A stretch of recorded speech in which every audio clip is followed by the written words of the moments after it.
The greatest enemy to truth are not lies, but myths, and so writes respected journalist Michel C.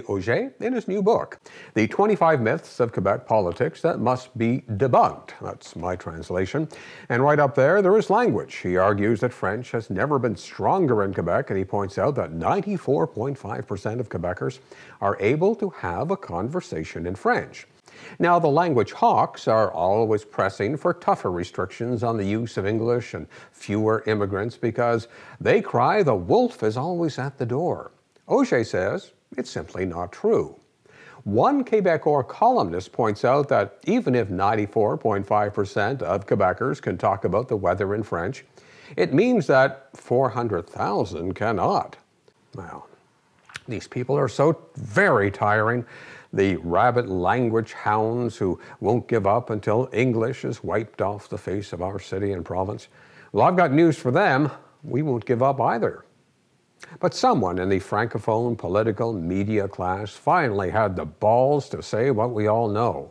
Now, a low point in this exhausting debate was the Bonjour Hi fiasco, which became an issue of importance nationale, making its way to a PQ motion in the National Assembly.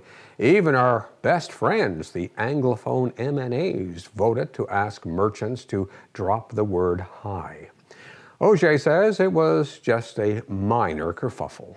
Et puis le bonjour, écoute là, voici quelque chose qui est limité au centre-ville de Montréal et où des gens, dans un quartier où il y a beaucoup d'anglophones, disent « Je suis prêt à vous servir en français ou en anglais ». C'est pas par une simple phrase d'accueil. Par une simple phrase d'accueil. Auger is right, and I think when parties such as the PQ and the CAQ demand more restrictions on language, it's all about fear and politics, full of sound and fury, signifying nothing.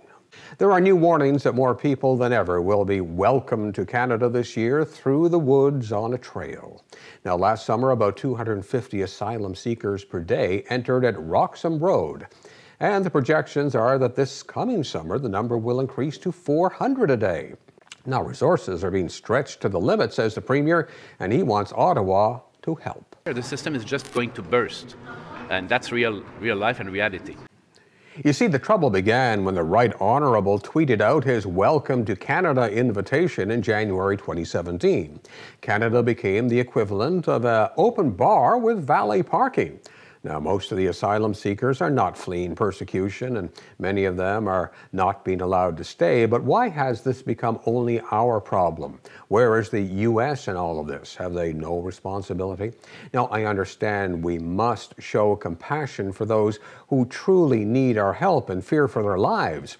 Last year, it was mostly Haitians living in America who left their island home after the big earthquake. Many of the new asylum seekers are from Nigeria and Asia. But we are facing a summer where we simply will not be able to handle it.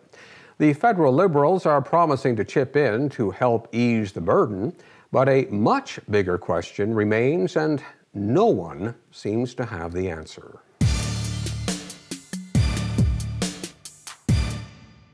Well, this is Rich, a longtime advocate for bicycle safety in Montreal, has received a ticket for dangerous driving on his Bixie. We have some exclusive video.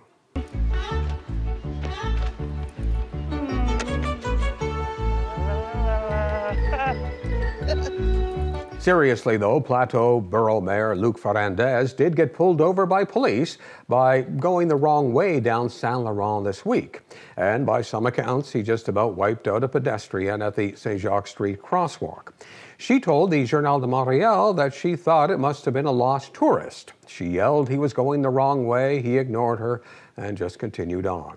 Now, those who blame cars for all the problems on the streets do live in glass houses. I think just about everybody in this city knows the main is one way. Nor can rules be one way either.